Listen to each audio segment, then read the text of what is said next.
Hey folks, Joe here, over in the old paddle shop again. And this is going to be the second video of today. I was out here a little while ago. You may have seen the other video. I was talking about my Coach's Hat dry suit that I'm putting up for sale, and did a little video on that. And I thought I may as well do a video on paddles while I'm at it. I've already got the camera out here, the GoPro, got the tripod and all that, so why not? So we're going to talk about one of our canoe paddles that we make here. This is what we call the Mackenzie, named after the Mackenzie River, or Alexander Mackenzie. And this is one of my more popular canoe paddles. It has a shorter 18-inch blade by 8-inch on the width. And I make these in lengths from 48 to 54 inches. There is a sizing video I have for sizing canoe paddles properly. That's on the YouTube channel as well. If I think of it, I will put a link either up above or down in the description box down below. And it's a very helpful video. Spoiler alert, when sizing a paddle, it has nothing to do with how tall you are unless you are paddling a stand-up paddleboard. It has everything that you need to know about sizing a paddle is in determining the shaft lengths. That's it. Anyways, we're not here to talk about that. We're here to talk about the paddles. These are made from Western red cedar, sometimes one strip of hardwood down the center. There's an option I may include for putting a hardwood edge on the outside of the blades as well. You don't need to bother, but I can. And I've sold a lot of these over the years throughout Canada and the United States. These are on my website for $225 plus shipping. I got 4 of them out here, as you can see. I think there's a couple more downstairs in the house right now. That's where I keep most of the finished paddles, is in the house. I don't want them out here getting banged up, getting dusty. Brought these out just to do this video today, and they'll be going back in the house with me in a little while. And the design for this paddle, the blade shape in particular, before I was a paddle builder, I was a sponsored paddler.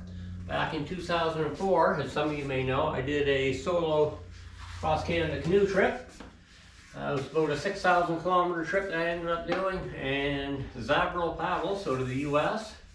These guys here, they were my paddle sponsor, and this is the paddle that I used. It is a carbon fiber bent shaft. This is very heavy. It's 13 ounces. Yeah, 13 ounces.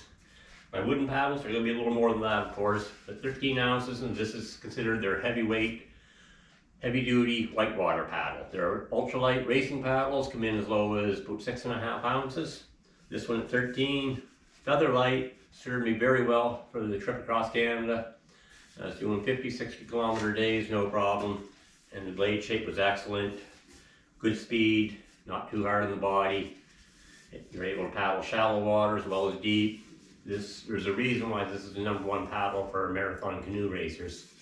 It's because it works. And they've been around a long time. There's some other good paddle manufacturers out there making nice lightweight racing paddles now as well. Zavro was kind of the guys that really got it going, and they still do it very well. So I want to give a shout out to Zavro as well. If I think of it, I will put a link to these guys in the description box down below as well. This was the inspiration for these paddles. Now this is a straight shaft version. I have also made a lot of these as a bent shaft as well. I just don't have any here to show you right now, but I will probably start building those again next month in January. Try and get a few built up over the winter so I can fill orders when we get into paddling season. Anyways, that's our Mackenzie canoe paddle. That's the straight shaft version. It will again be available as a bent shaft. That one will be a little bit more in price, but I'll figure that out later on. The bent shaft, I try and keep the weight down a little bit lower on it actually, so I really thin out the blade on them, and then I fiberglass epoxy both sides. On the straight shaft, I don't tend to do the fiberglass, don't really need to.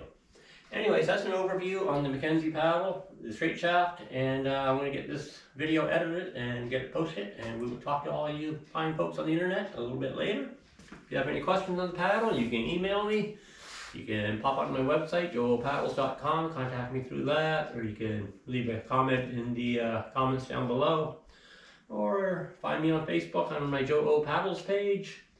Not hard to get hold of. Anyways, that's enough talking for now. I got a cup of coffee on the go. I'm going to take the camera inside, take the memory card out, start putting this video together, and get that posted. And we will be back to talk to you again soon. Later.